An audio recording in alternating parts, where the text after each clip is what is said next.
This is Flyover Film Country.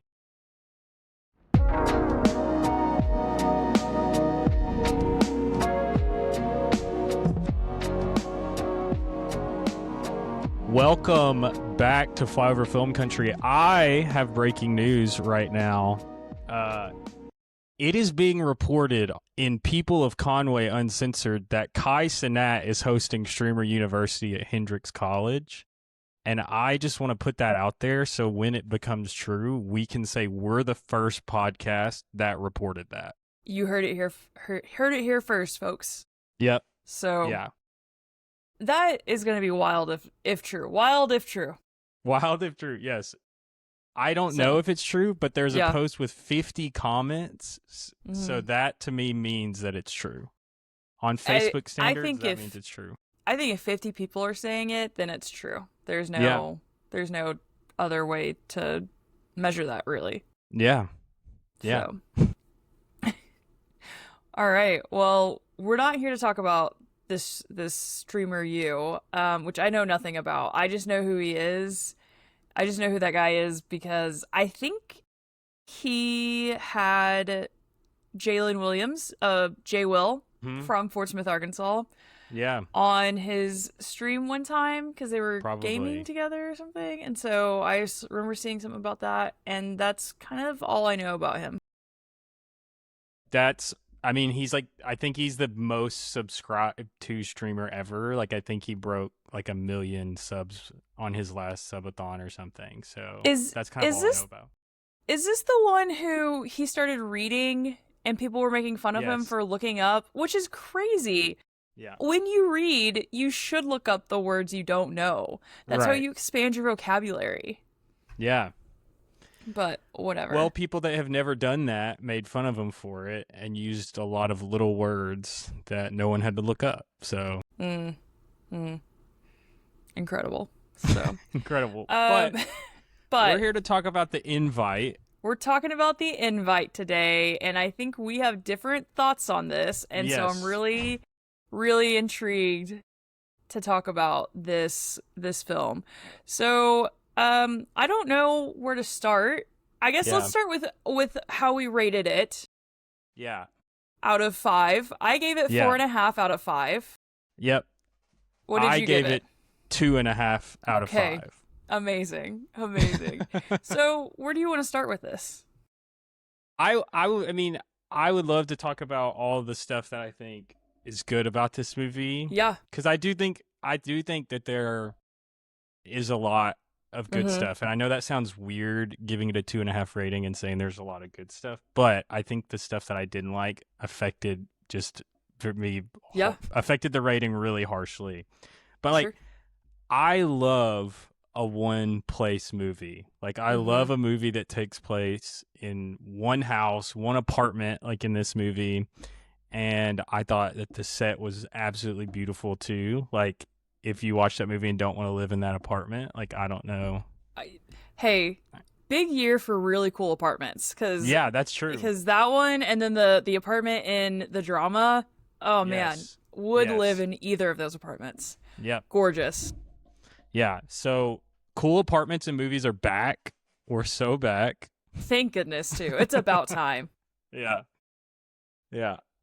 I thought the performances in this movie were really good. There was no one that was weaker than anyone else. I love Seth Rogen. The studio just made me love him so much more. Like, I don't think he can do anything wrong in my eyes now after the studio. And like, this was a great way for him a next thing for him to do after the studio. Yeah. So all the performances were good. And I thought it was shot well. I thought it looked good. I liked some of the shots. But that's kind of where it ends for me. So let's talk about what you liked, Olivia. Yeah, I liked those things. I think the performances were great. I think I was most impressed by Olivia Wilde's performance, mostly because I haven't seen her in a lot of stuff. Yeah. And so, of the 4 actors in this film, I've probably seen her in the least amount of things. And so I think that's part of what was so impressive to me, because I wasn't sure how I felt about her as an actress until I watched this movie, and I was like, oh no, she actually can act really well. I mean, she gives a great Yeah. performance in this. It's also wild to me to watch Seth Rogen, and this is the case with everyone. I know I'm not the first person to say this about Seth Rogen, but it is wild to me to see him in these more serious roles as he's Yeah. like moving throughout his career. Because my first two introductory films to Seth Rogen were Hmm. Superbad and Pineapple Express, which I watched both of those in middle school, and so just Yeah. the range that he has had in his career is amazing. So, and you know, obviously Edward Norton and Penelope Cruz are both phenomenal Right. actors. So, the set was really cool. I agree. The apartment was awesome. I honestly found it to be really fascinating, this storyline of these two really different couples Hmm. who both are very flawed. Like, there's a lot of issues Yeah. with both of them, and I think that can get kind of lost in this story a little bit, that Penelope Cruz's character and Edward Norton's character don't have flaws, but I have a lot of issues with Penelope Cruz's character, which I'll get Yeah. to here in a little bit. But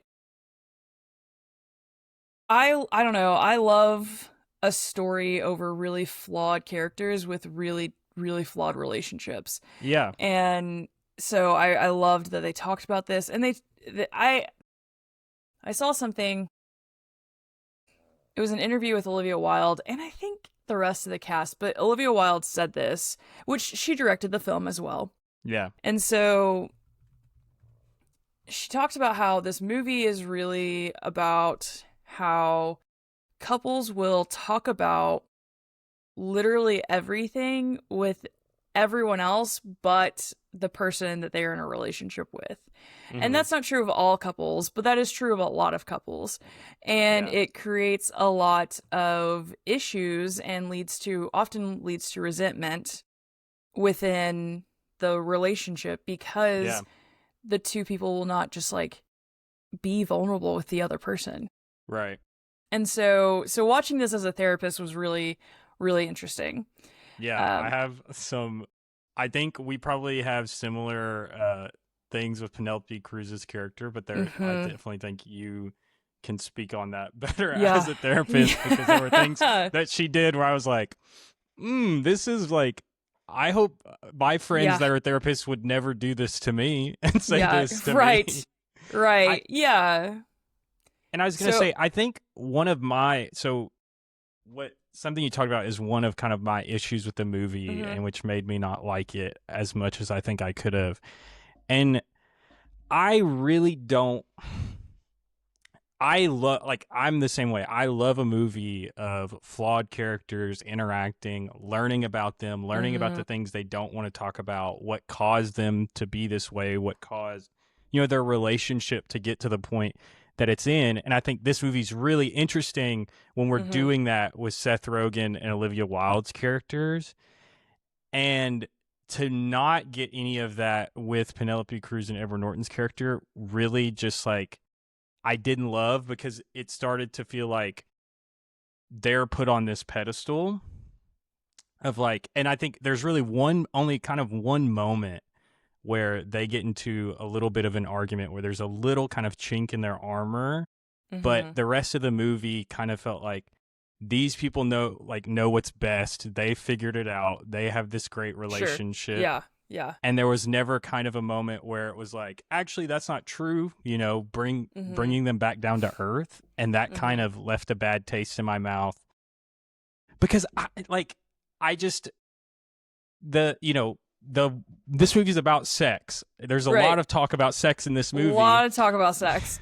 and this couple that is more open about sex and has a more non-vanilla like sex life is Sure. being put on this Non-traditional. pedestal, non-traditional, yeah. Yes. They're being put on this pedestal like, this is like, we have this great relationship because we Right. do this. Right. And to me it's like, well, that's really not a great message to, I don't think, for anyone. Like, you should have the sex life you want to have that works for you and your partner.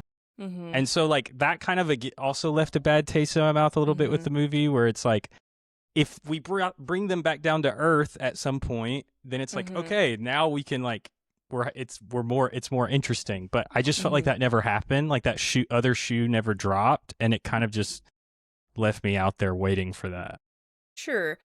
I So I had a similar conversation with one of my friends who he also saw this movie and he was like, didn't love it either. Mm-hmm. He liked the performances, thought they were great, and thought the direction was good. But he also was like, I can't wait for Olivia Wilde to move on from her divorce from Jason Yeah. Sudeikis. Like he was like, she just needs to move on. We get it.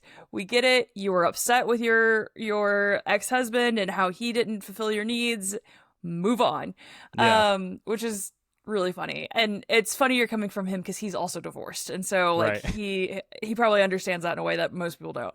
Yeah. Um for me, as soon as it's revealed that Pina was Penelope Cruz's character, was Hawk's Edward Norton's character, was Hawk's therapist. That told me Right. everything I needed. I didn't need that was, oh, they're flawed from the jump. Like there was no they're on a pedestal for me Yeah. anymore, right? Yeah. And I think that it was also weird to me that Angela and Joe were cool with that. They That's just like didn't yeah. say anything about that. And here's the deal. Just a PSA for everyone. If you ever meet a therapist who is like, yeah, my significant other, my partner, my spouse was my client, that is not okay. That Yeah. is a major violation of ethics. In the state of Oklahoma, I can't speak to every other state. In the state of Oklahoma, as a therapist, I can never. It used to be you could date after like I think 7 years. You can no So longer in the state of Oklahoma, you can never date a previous client ever. So, that's good. That's a good law. and I think it's a good law.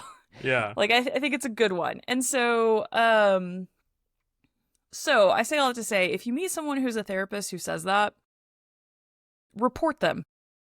Figure out what their license is, go to their licensing board in their state and report them. They do Yeah. not need to be a therapist.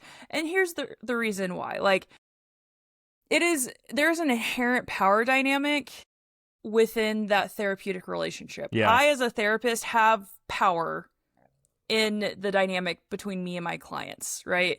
It doesn't matter if it is an older white male, like that is still I have a power dynamic. I have the power in theory in that relationship. And so it would be the same.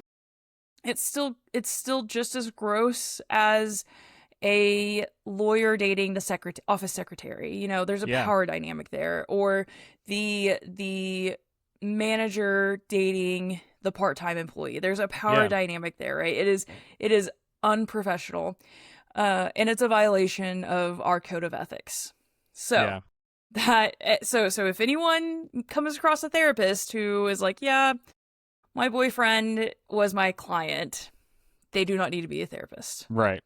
And so Thank you for that PSA. You're welcome. I won't get on that soapbox for too much longer. I think I'm done with it. I might get back on it later. Who's to say? So that was really upsetting.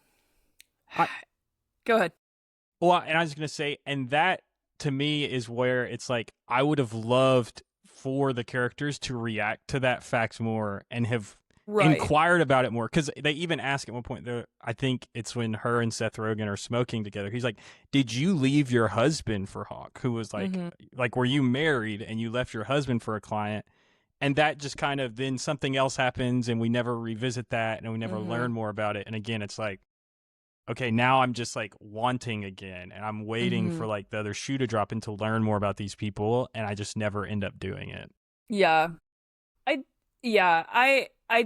understand that. I also was just like, I don't why is she doing this? That feels like that feels like career suicide Yeah. personally. Like that's just not something I'm willing to risk my entire career on. Um Well, Also, can I ask a question? And maybe yeah, this is dumb absolutely. of me. What No.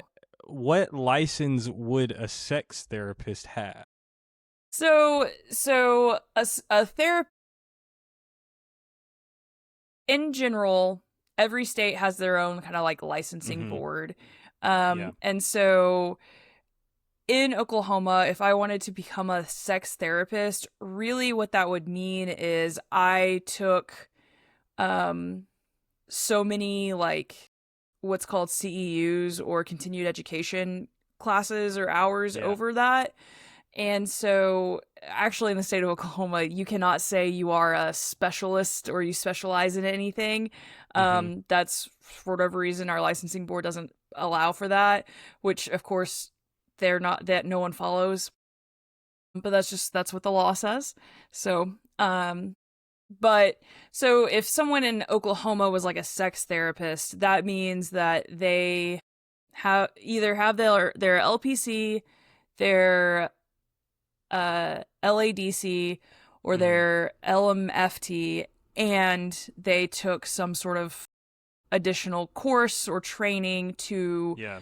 that focuses on that specifically. So, I've got some colleagues who are this is really popular right now, are trained in EMDR, and Mm-hmm. so that is like um, eye movement desensitization, um, whatever. I don't even remember what it stands for, but it's like another like specialization, so to Yeah. speak. Yeah. And so basically, if someone's going to be a sex therapist, they've taken courses over that to become specialized. Okay. So it's not like it's not another um, license, so to Yeah. speak. So at least Yeah. not in the state of Oklahoma. Now it might be in other states, but also, just another PSA, if someone says that they are licensed in something, look it up. You can look it up. So, and see what they're licensed in and Yeah. just ask questions about that. It's okay. If someone's like, how long have you been licensed? That's a great question to ask. What's your license number? Also a great question to ask. That information is out there. You can find it. So, Yeah. anyway, yeah. So, not a dumb question. Um, if you're not in this field, you just don't know. Yeah. Well, now I know. Now I'm educated. Thank you. No, yeah. Yeah, you're welcome. We know So, who Kai Cenat is. We know about licensing for therapists. yeah, We're learning a lot on. we're learning a lot. So I think for me as a therapist, the this other couple, they were never on a pedestal. I think they were still on a pedestal for Angela and Joe Yeah. because they are so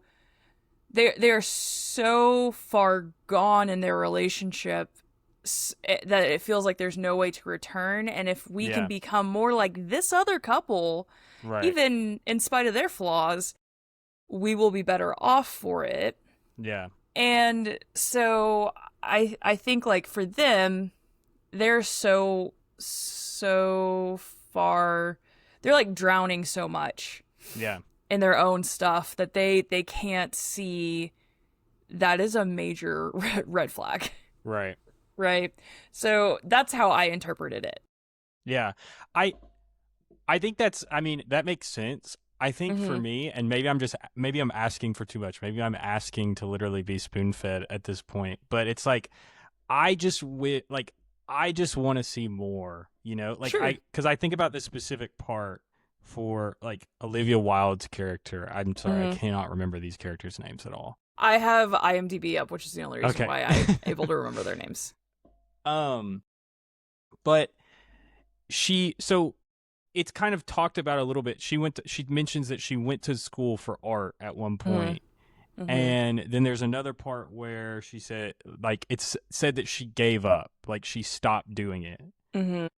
And that's all we know about that. And it feels like Mm-hmm. it's such a major crux of her character and her husband's issues. We learn more about Seth Rogen. Like, we kind of Mm-hmm. get into Seth Rogen's a little bit. We might not, we know his band didn't work out. We might not know the Right. exact reason of why they broke up or something, but we know a little bit more. We don't really ever learn why she stopped. And now it's like she's at home all the time and feels like she Mm-hmm. constantly has to make this apartment better and all these things. And it's like, I just want to know a little more. I Mm-hmm. just felt like a little bit more would have given me, like, where I could understand. I could be like, okay, yes, I understand now. Like, she is drowning in all this stuff, and so that's why she can't see this. But I don't Mm-hmm. know that. I don't. They didn't Sure. tell me Yeah. that. They didn't. Yeah. I feel like and I know I'm in the minority on this. I feel like they didn't even really show me that enough either. I saw Sure. a couple get Yeah. into one argument, and then I'm supposed to assume, well, this is what every day is like for them. I didn't. Mm-hmm. I don't know. It's like, Mm-hmm. I don't know. I keep saying I don't know. No, I think that's fair. I think like that is totally fair. For me, I just was like, oh, okay, this is what every day is like for them. They're fighting over the dumbest things, it seems like, but Yeah. also this is their only point of connection, and it's a terrible point of connection. It's not what they either of them want, clearly. And so I think, like, for me it was like, okay, they are miserable and they hate their lives, and we see Seth Rogen's character at the very beginning when he's like at work. He looks Hmm. miserable. He hates his job. He Yeah. hates his He does life. not care. He does not care. He doesn't care about his students. He doesn't care what they're doing. He doesn't care about anything. And Olivia Wilde's character, we see her going from errand to errand and doing tasks, doing each new task and trying to get the house to look a certain way. Hmm. And it feels like it is this kind of classic trope of apathetic man, apathetic Hmm. husband, Yeah. and overworked, frenzied mom. Yeah. And so, and overworked is maybe not the right word because she's not working at all, but being a stay-at-home mom is hard, even though Yeah. Seth Rogen is often, I mean, he says this at one point in the movie, like, what do you do when I'm at work and our kids at school? What do you do all day? Yeah. And I think that there's probably a lot of stuff that happens that, unless you are a stay-at-home parent and you are doing the chores and stuff like that, it's hard to like really understand what goes into that. Yeah. But also that does beg the question of what exactly are you doing all day? And she's buying stuff, so that's one way she's trying to fill any sort of, I don't know, dopamine, Yeah. serotonin, right? So maybe there's a bit of a shopping addiction, and so also think. I think really honestly, my skills and training as a therapist helped me read between the lines in a way Yeah. that maybe isn't, because I'm trained to hear for these things and listen for Yeah. these things, and read between the lines in a way that most people don't. And Hmm. that sounds like I can interpret this better than everyone else, and that's not what I'm getting at all. Um, I think that because I live in this every day as a Yeah. therapist. Now, I don't do couples. This is the reason I don't do couples. So, but on that note, I would love actually to hear your thoughts on the scene where Penelope Cruz is basically doing couples therapy with them. That's Yeah. couples therapy. That scene where she is sitting there talking to them. And so I'm curious, like, for you, what are your thoughts on that Yeah. scene? Um. Well, the first thought I have is so obviously we're friends. You're a Right. therapist. Mm-hmm. I have a couple of other friends that are counselors, and my immediate thought was, if one of my friends ever started doing this to me, I would be extremely pissed off and angry with them Yeah. because Yeah. No, it fair. was such like a, no one asked for this. Like, I Right. feel like, therapy is something that you need both parties need to be participating and Right. willing, and That's like, why we have consent forms. yes, exactly. Like, Mm-hmm. and so just like just so icky, like it just feels Mm-hmm. icky, and it's like, Mm-hmm. I don't want, you don't, no one wants their friends to psychoanalyze them, Mm-mm. especially their Mm-mm. friends that are trained like Sure. to do it. It's like, Yeah. just so, yeah, I just felt so icky and gross, Huh. and was putting Uh-huh. myself in their shoes and being like, yeah, I would be really like, in the moment I might not recognize it, but I think afterwards Mm-hmm. I would think back and be like, yeah, I'm actually really mad about this. Yeah. Yeah. Well, and also, like, they're not even really friends. Like, that's Yes, the they thing too, barely is know like each other. this is the first time they've hung out. And so while you can clock some as a therapist, you definitely can clock someone that fast. Yeah. It's wild to me that you would say all that to basically strangers. Yeah.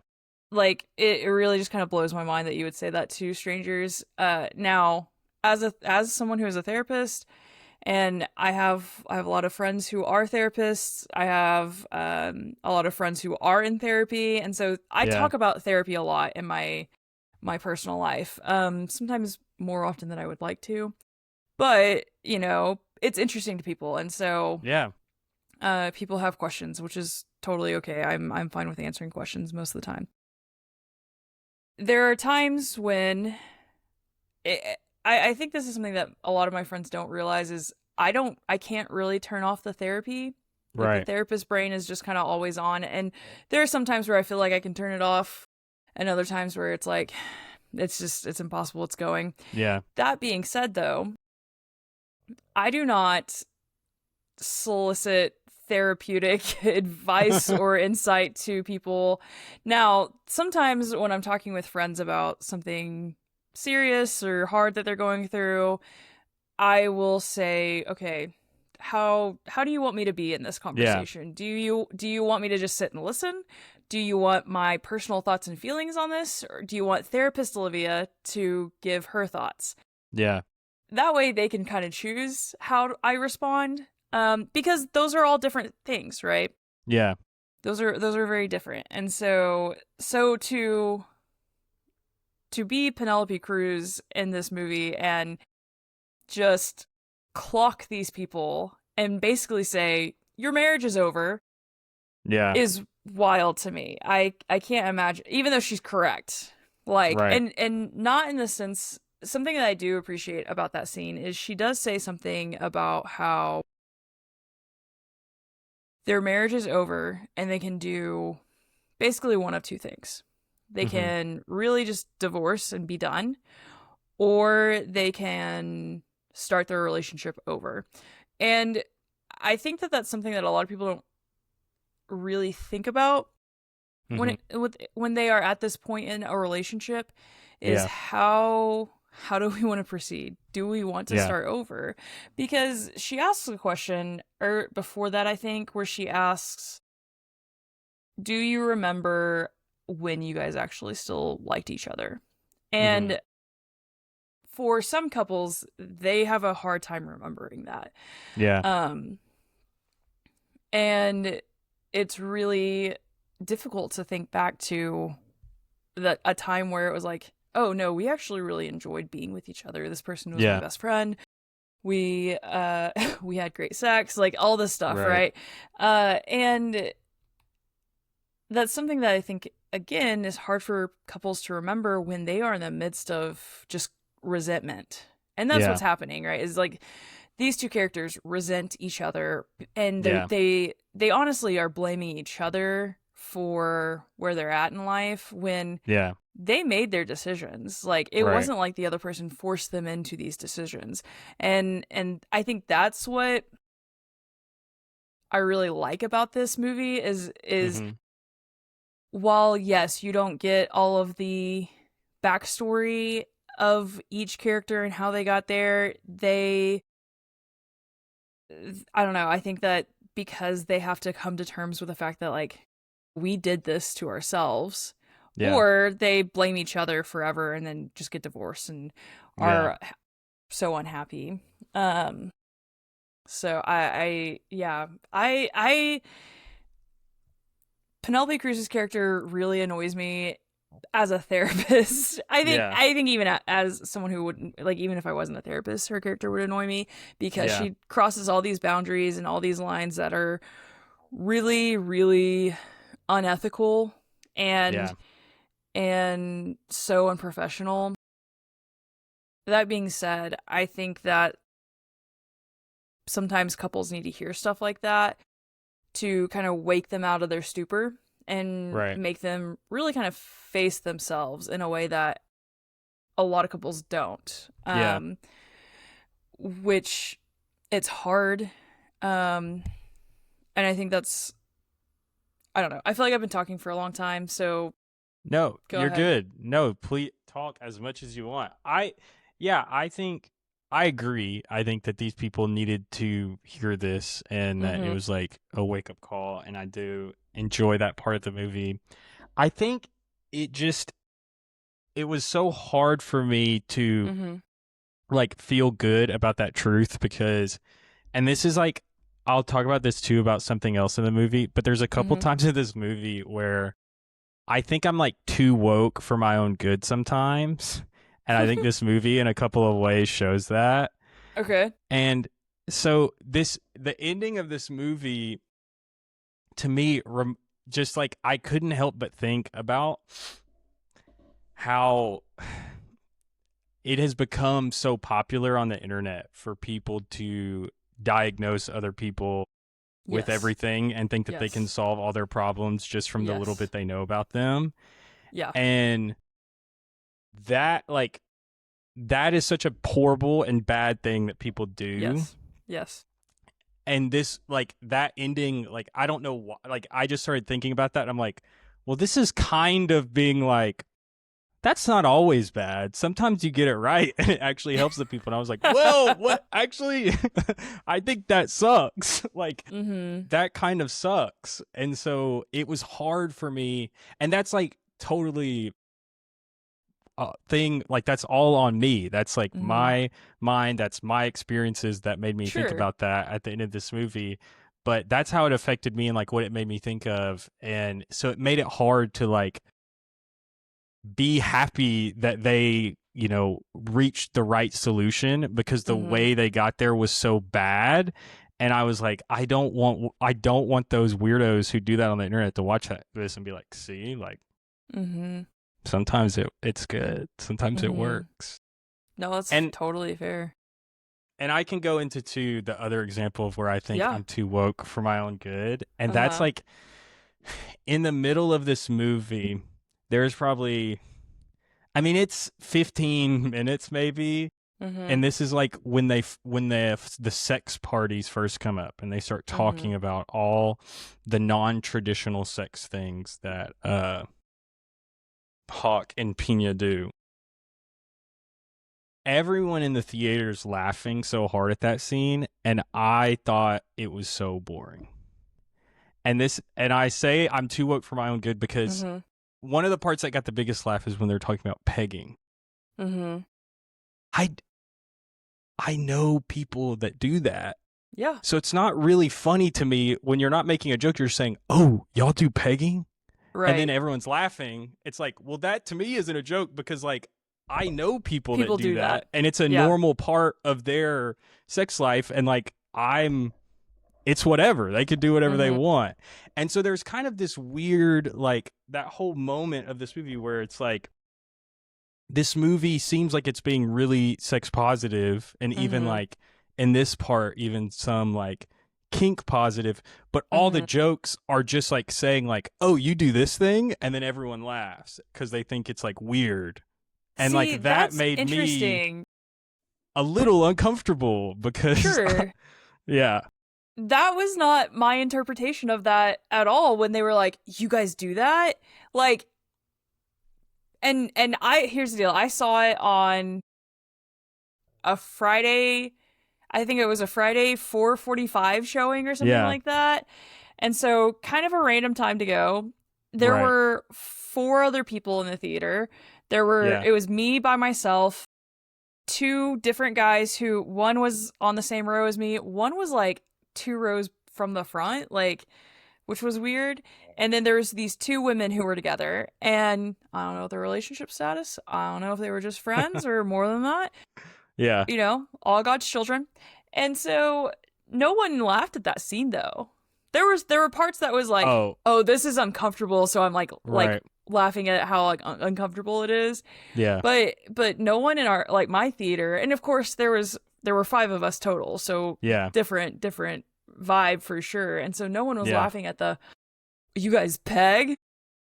So this is like where maybe even movie experience affects and changes how we watch things, because we had the whole row in front of us was full, and I'm not every time the word pegging was said, they are dying. They are laughing so hard. Yeah, and anything else, it's it was just, that was a barrel of laughs for them, and that was like, oh well, I'm kind of just a little uncomfortable now. Like, so, and not because of what they're even talking about, it's because of the way that everyone's reacting about what they're talking about. Yeah. Well, and here's the deal. I'm going to burst this bubble for our listeners, especially our listeners in Arkansas and Oklahoma. This polyamorous lifestyle is very common, actually. Very common. You would be shocked to learn the amount of people who participate in open marriages or open relationships or have a third or are swapping partners. You would also be shocked, maybe you, not specifically maybe you, but like a general you would be shocked to learn how many of these people are active participants of local churches. It is wild. Yeah. So can I add to that just a little? Sure. You would also be shocked to probably know that the age range for people that participate in these things is vast and wide. It is not a young people thing. Mm-mm. It is crazy. If you've never watched, there's a documentary about this place in Florida called The Villages, which is the biggest retirement community in the U.S. It's the second biggest in the world. And it's swinger heaven there. Those people are just going crazy. So, and if you've never had a friend that's a nurse at a nursing home, go find a nurse from a nursing home and ask them what happens if one person gets an STD in a nursing home. Oh, everyone they gets made a whole it, episode about Parks and Rec about it. Exactly. Like these old people are they're having a good time, they're having fun wherever they're at. So this is like actually really common, and everyone, as long as everyone is a consenting adult, you do you. What happens in your bedroom's is your business, none of mine. Although I hear a lot about sex a lot because of my job. So, and porn, that's also fun to talk about with clients. Love talking about it with like a 17-year-old boy. That's really fun for me to talk about. Yeah. So, well, not with 17-year-old boys, but I've been in a couple men's groups at churches as an adult, so I've also talked about it a lot. It is, literally. Yeah. My favorite. And I'm not gonna say what we talked about that night, but I'm not gonna say that didn't come up at some point. Sure. Yeah. So. My favorite thing is only guys are looking at pornography. That's really an issue guys have. That is not something women or girls are looking at all, for sure. Yeah. I remember going to church camp as a teenager, and they'd be like, all right, we're splitting, classic. We're splitting up the guys and girls. Yeah. And it's like, girls, they're talking about modesty. Boys, they're talking about porn. It's so wild. So wild. So, yes. So I didn't take it as that scene where they're talking about this, like all the kinks and stuff, like their sex life. I didn't think that was supposed to be funny. I think it was more so like, Olivia Wilde and Seth Rogen's characters had never talked about any of that with anyone else. Yeah. And it's interesting because they live in San Francisco, right? Like that's Yeah, I'm about to. They live in San Francisco, and he was in a pop right. punk band that had a like top charter in the Uh, 90s. I think it was the 2000s. I think it was the 2000s. Even I don't that think might it be was. worse. Yeah. That might make it So more likely that. so yeah, exactly. That's like I'm like, what do you guys not? Which at one point they do talk about how they don't have friends. So Yeah, maybe, that's true. maybe, but like if that was a conversation, if that had been set in this part of the country in the Bible Belt, that would have Right. made more sense to me for that to Yeah. be like shocked that they have never like actually known anyone or no one has ever disclosed to them that they do that. Because odds are everyone probably does know someone who does that or has tried it, was a Yeah. little peg curious.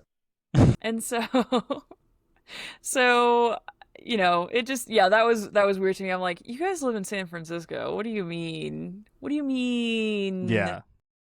you don't know anyone who's You ever live in done San that? Francisco. He was in a band, and she went to She's art school. she went to art school. I mean, what are we Come talking on. about? What are we Come talking on. about? So not believable. Yeah. Yeah. Yeah. What did you think of Edward Norton's character when he talks Hawk's speech about his or not speech, his monologue talking about his Yeah. wife? What did you think of that? Yeah, I think it kind of highlights a little bit of another issue I have with this movie where I feel Mhm. really at odds with how I've seen a lot of other people talk about it. Where a lot of people talk about, the twist and turns this movie took them on, Mhm. and I felt like this movie maybe took me on one twist maybe or one turn, but everything like Mhm. when I saw the trailer, I was like, oh, these people are going to be, swinging or doing something like that. Right. And that was Yeah. exactly right. Like, it was pretty Yeah. obvious. And, there were a couple things that were surprising. And I think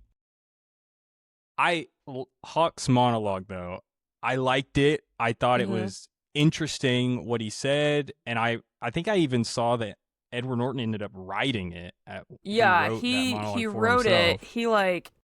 He asked Olivia Wilde if he could come up with his own speech. Mm-hmm. Um, and so, which is interesting because also we haven't talked about this, but the writers for the script were Yeah. Will McCormick, and Rashida Jones. So Rashida Yeah. Jones. Speaking of Parks and Rec, I didn't even think Right. about that whenever I said that. Um, so anyway, so we know her of Parks and Rec fame. Has been in a lot of Yeah. like comedies. I think she's been in a couple comedies with Yeah. with Seth Rogen as well. And then Will McCormick, he's an actor, but he's also written a couple things. He wrote the script for Toy Story 4, and then he's been an actor in a few things. I was like, he was in The Office. He was in an episode of The Office as one of Dwight's friends. So anyway, but yeah, I do think it's interesting that he basically improvised his Yeah. monologue. So yeah, tell me about it. Yeah, I think in the moment I found it interesting. Again, it's like, oh, I'm finally getting some insight into this person finally, even if it's at the end of the movie. Like I'll take it. But again, it just is like everything with this movie, it just feels a little off. Like there's just something there that just like doesn't feel like quite right. Like the I don't know, like is it the messaging that it's like, yeah, then I met my sex therapist and we started hooking up and now Right. like Yeah. everything's great. It's like, okay, like Yeah. I guess whatever, man. So I don't know. Mhm. What did you think about it? I thought it was really great. I thought it was a well acted scene. Mhm. I do love that Olivia Wilde's reaction is like her genuine reaction to Yeah. that, and I thought that was Yeah. really cool. I do find it I I think that I think that I'm taking away a different message than maybe you are, cuz like I don't think the message is just go to sex therapy and find a sex therapist and start dating her, right? Like Yeah. and I realize that's not exactly what you're saying. Uh but I think like the message really is, if we are going to have these significant relationships in our life, then we have Mm-hmm. to be willing and we have to be open to having these conversations about things that are uncomfortable. And I think, because I am a therapist in Oklahoma, I am a therapist in the Bible Belt, and I work at a Christian like camp on a Christian campus. Yeah. So these are conversations I have all the time, every day, of Yeah. you have to lean into the intimacy and the discomfort that comes from the intimacy. And that is, intimacy is not just physical, although that's a huge part of intimacy. It's also a huge, like, it's also emotional as well. Mm-hmm. And so being able to move into this, like, he talks about how his wife had this, fantasy, this Yeah. sexual fantasy that he never really gave room for her to Mm-hmm. have or like talk about or play with. And and then she died, and she died not being able to really experience that in full, and how that, and he had a near death experience that made him realize how closed off he was himself. Yeah. And I think that, to me, the message of that monologue was, you have to be open, and that doesn't mean you have to do like weird sex stuff or things you're uncomfortable Yeah. with. That's not, I don't think it necessarily means, although it Yeah. probably, this movie is a lot about sex. I mean, Yeah. it is so much about sex. And so maybe being open to certain things Yeah. sexually, but I think also it means being open, period. Right. Yeah, I think that that ending part is where Mhm. I get lost a little bit. Is where this movie is so much about sex, where it's hard. I feel like it's hard not to focus on that, Mhm. and I almost wish that it's I feel like the speech would work a little better for me if Mhm. whatever it was that he did not leave room for in his life with Mhm. his wife, did not have to, like, I wish it didn't have to do with sex. I wish it was just Sure. totally separate, so that it doesn't feel like the movie's being like, well, you have to, like, you need to Mhm. do these sex acts to live a full Mhm. life and to do these things. And Sure. that's where it's like, for me, it's like getting just that message is getting lost. And Mhm. again, this is partly probably because of the people I watched it with and how they're Sure. experiencing it Yeah. and how it's affecting Yeah. how I'm experiencing it, Mhm. where it felt like that message is getting lost, where, that's not what, I don't think that's what Olivia Wilde's trying to say in this movie, Sure. but that is what it felt like in that moment to Yeah. me. And that's what I Yeah. think the people around me were feeling Mm. too. Mhm. Yeah. And they're all a Yeah. bunch of, Hicks from Arkansas. So what do Sure. what do they Well, know? But what do they know? Freaking Hicks from Arkansas. Uh, I I think like that's a fair interpretation. I think, again, movies like this, I can't help but put my therapist brain on, hmm like that's just like what I'm doing in that moment. And for me, I think so much of what I do whenever I talk about sex with clients is talking about really what it represents yeah, and what they are experiencing in the moment and how that reflects and mirrors their relationship, yeah, right? And because you can tell a lot about a person's relationship based on their like the physical intimacy of it, right? how often they're having sex, how good is the sex. And some people are gonna be like, I can't believe you talk about sex that much. I do. It is a part of life. It is a normal part of life. It is a natural part of life. So of course I'm going to talk about it. And Yeah. again, I think it reflects a lot of aspects of a relationship. And so, and too often people are not talking about it, especially Yeah. in this part of the world, right? Yeah. Like with between purity culture and Christianity, like Yeah. the purity culture within Christianity, that it's just really it's shame based mostly, and that's something that I see a lot with clients is for a lot of, and I this is not just clients, this is people I know who had Mm-hmm. this experience that were if they were raised in the church and all of a sudden they were taught one thing about sex and then all of a sudden they're now married and it's like I'm just supposed to be okay with this now. Yeah. And that's hard for a lot of people, a lot of women, but also men experience that. Yeah. And so if we can, I don't I don't love talking about sex all the time. I need everyone to know it's not my favorite part of my job. Yeah. Yeah. But I think if we can normalize talking about sex a little bit more Mm-hmm. in the Bible Belt specifically, we're gonna have less people having so many like intimacy issues. But that's just my thoughts. No, well, and I think your thoughts are right. I mean, obviously grew up in the same purity culture. I mean, I'm a pastor's kid, for God's Right. sake. So it's like I was deep in that and have plenty of people I know that have experienced the failures of that culture as they have gotten older.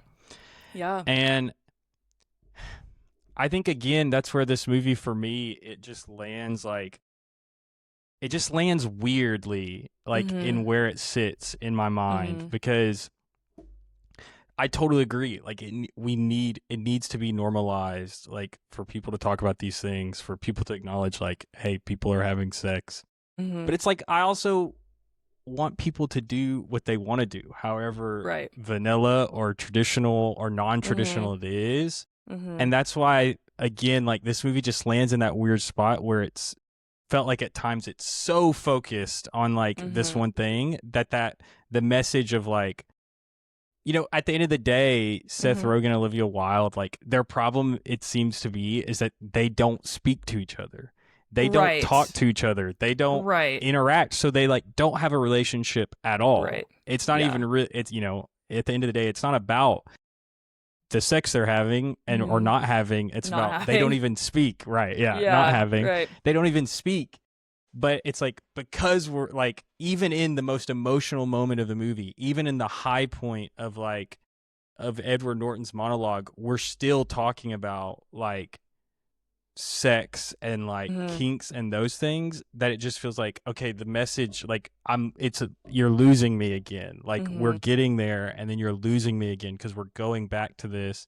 That's a thing that, not everyone's going to do, not everyone's interested in doing, and that's okay. And if you are interested in doing it, that's also okay. I don't know. I just get lost in those sometimes when it just felt like it's so focused on that and putting it in every part of the movie, even at the detriment to what I feel like is to the detriment of the message of the movie at times. Sure. Yeah. No, I think that that's totally fair.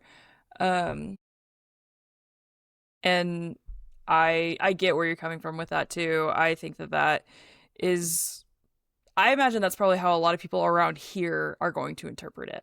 Yeah. Like in this part of the country, I think that's how a lot of people are going to interpret it. Yeah. So it makes sense to me.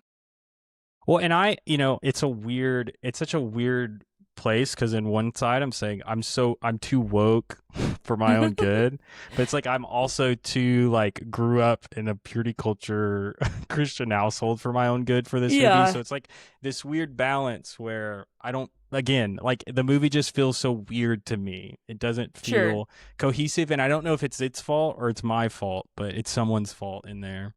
Someone is to blame. We just don't know who. Right. I think, I think it's probably a little bit of both. I Yeah. think like it sounds like your viewing experience wasn't great because the audience wasn't taking it Yeah. maybe seriously enough, or they weren't mature enough Yeah. to watch this movie really. And because if you're, I don't know, I don't like, are you 13 laughing at pegging? Come on, Yeah. like why are you as an adult laughing at that? I just it whatever.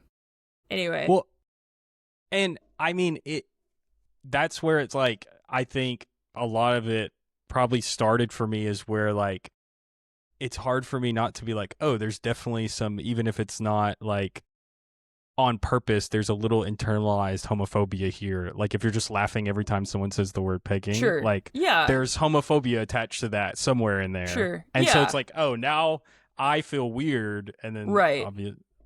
right, So yeah, yeah. I didn't even think about that, but yeah, you're right for sure. And so now you're like, yeah, that distracts you from anything else that's happening in the movie, and that's really annoying. I hate when an audience is ruining the movie. yeah. But anyway, so yeah, I think like that's totally fair to have that experience. So yeah, I do think it's you you're a little too woke, and also, but also like I get that totally. I think that you shouldn't be laughing at that sort of thing, and I get the purity culture is deeply ingrained, like was also raised in that, and so there is part of me that is like the message should not be just start doing all sorts of kinks and Yeah.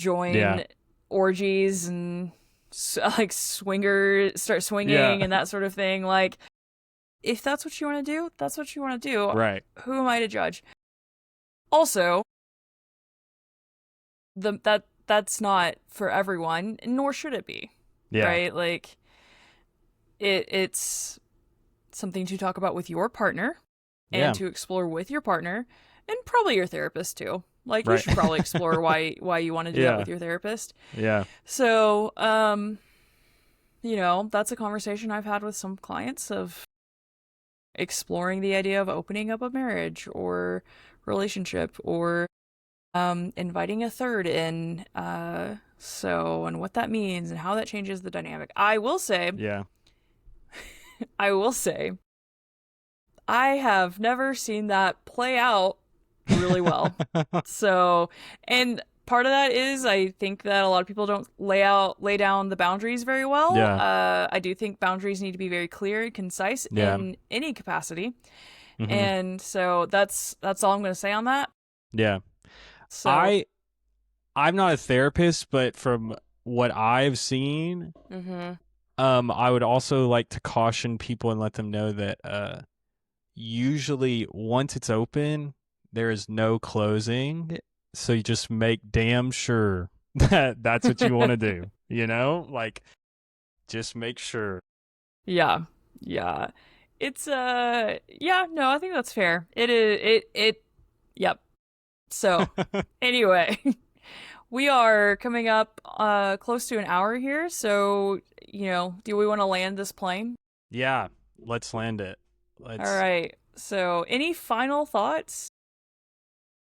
Yeah, like I said, overall, I think there's a lot of good stuff about this movie. One thing I didn't talk about too, and something that distracted me during this movie as well, and is like a real genuine, like technical complaint I do have about this movie, is I think it was incredibly overscored, and the score was really distracting and obvious at times, like too obvious at times.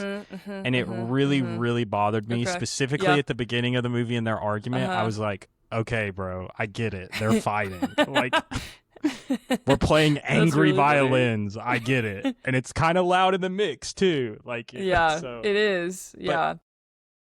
But no, I think, there's a lot to like about this movie. Again, I think a lot of the reasons it didn't work for me is because of my viewing experience, because of my own experience in my life and all these things. And I think there's a lot to like. I think this is way better than Olivia Wilde's last movie she directed. So good on her for that. For sure. I see, and that just shows me that I think Olivia Wilde is actually a good director. I Yeah. think there were so many things. I think with Don't Worry, Darling, was very, very fresh off her divorce. She Yeah. was doing whatever was happening with Harry Styles. Yeah. And I think that really distracted and like everyone from Yeah. that film on set. And yeah. even like the viewers, I think one of the reasons it like did fairly well at the box office was because of all the drama. 100%. So I think too, it feels like another example of just like where the mid-budget movie going away is a bad thing, where it's like it was probably just too big of a jump from Booksmart to that. Yeah. It's too big of a jump from going from Booksmart to like Florence Pugh and Harry Styles, and like, I mean, I don't know what the budget was exactly, but it felt like a pretty big, I mean, the marketing budget was a lot. Like, there was the set design was really, and the costume design, which I loved those aspects of that film. Yeah, that was cool. Like, really enjoyed those aspects of that film. Yeah. Speaking of costume design, one last thing before we wrap up for me is something I think that was really interesting was during the dinner, like throughout the whole movie, Seth Rogen and Olivia Wilde's character, both of their characters were wearing a very similar, like, denim-esque button-up shirt. Yes. And to me, I feel like that was maybe like a signal, like a through line of they are going to come back together. And I really liked that. I love when costume designers do stuff like that, because I think it's just this subtle message to the audience that this is what we're pointing to. Yeah. And so, because it ends, I guess we didn't really talk about the final frame of the film where he's at his piano and she goes into his office where he's at and sits on the bench with him and starts playing with him. Yeah. And leans her head on his shoulder. And it's kind of a frame within a frame almost, because it's the through the window, and they like kind of pan out, and I actually really thought that was a beautiful way to end the film. No, that was great, and it bookends on like the beginning of the movie. We don't see it, but we hear them playing the piano and Seth Rogen doing his classic laugh, and so it's like a good bookend to just pull it all together at the end. Yeah, I really like that. Yeah. Speaking of books, our next episode is going to be Christopher Nolan's The Odyssey. So excited about that. We'll both be on for that. I don't know if Isaac's going to be on. Who knows with Walter. So, Isaac's got a lot of stuff happening right now. So, but we'll for sure be doing an episode over that. We're very excited about it. I mean, I assume you're excited about it. So excited. I know I'm going to have so much to say. I can't wait to hopefully run a victory lap around all the online discourse. I'm pumped for that. I can't. Here's the deal. I fully believe that will probably be one of our longest episodes this year. I agree. I definitely agree. I hope it is. I hope so. Just from what the trailers, we're going to talk 30 minutes about the costumes, maybe. Oh, for sure. Yeah. And we don't even know anything, like really anything about the performances. Yes. I'm excited. So be sure to check that out. You wanna send us out? Yeah. Thank you for listening. Remember to rate, review, and subscribe wherever you're listening at.